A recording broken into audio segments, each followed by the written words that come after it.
Releasing loneliness with true unity. Sure, we all get lonely and we feel alone and like we can't connect to anybody or nobody is picking up the phone or responding to our emails. But besides that kind of alone feeling, there's this deep kind of loneliness that we can feel when we have lost bonding with our family, with our partner, with our friends, with humanity as a whole, and we just feel desperately alone and lonely. And if you notice that feeling cropping up sometimes, or if it's with you every single day, this is the video for you because today we're going to break free of that extreme feeling of loneliness. If you haven't done any of the True Unity videos before, you can check out True Unity Explain, or you can simply follow along the steps of this video. So the first thing to do when we have this extreme feeling of loneliness is to reconnect and allow ourselves to be reconnected. So if you believe in any type of higher power, God, universe, angels, whatever feels comfortable with you, just ask together with me to rebond with humanity as a whole. I choose to be part of humanity. And you might notice in your heart area that there's grief coming up, that there's sadness coming up. But also, maybe you notice a feeling of being carried and being allowed to be part of humanity.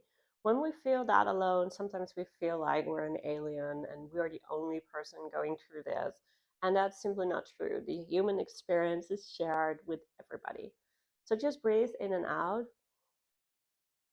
and allow yourself to be reconnected on all levels with humanity. And the next step is to allow yourself to be heard. So, a lot of times, loneliness compounds loneliness because we feel alone, we don't reach out, and because we don't reach out, nobody reaches back.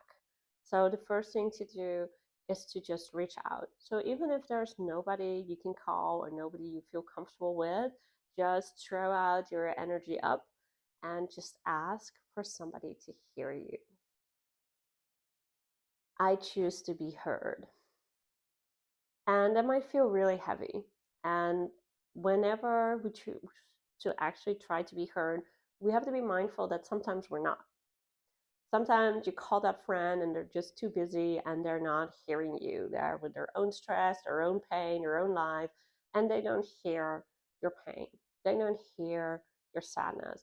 They don't hear your call for help, your call for support. And that's okay. That's human. We've been there.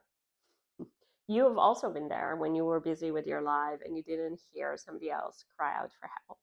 So that's okay. When we choose to reach out and to ask to be heard, we need to be okay with the fact that sometimes it fails.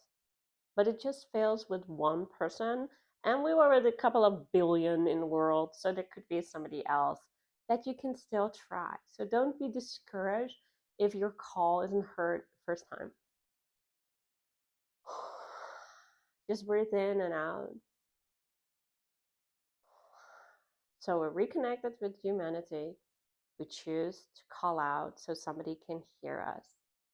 And then, of course, we can also respond to other people's cries for help and support. Because, of course, our loneliness can be less if somebody else comes and helps us, but also when we step out to help somebody else. So the next step is I choose to help other people. I choose to help other people. And sometimes for people that feels like really wrong because they feel I need to have help first, or they feel like I don't have anything to offer. I'm just here alone. I don't have any talents. But that is not true. We all have something to offer. If it's just our time, if it's just our energy, if it's just sitting with somebody, that is already enough. So just breathe in and out and realize that you're enough and that you can be there for another person. And that by doing that and by connecting and bonding to somebody else, they connect and bond with you. So enjoy this feeling, and hopefully you'll be able to connect with somebody else soon. And if you need more help, don't hesitate to connect with me.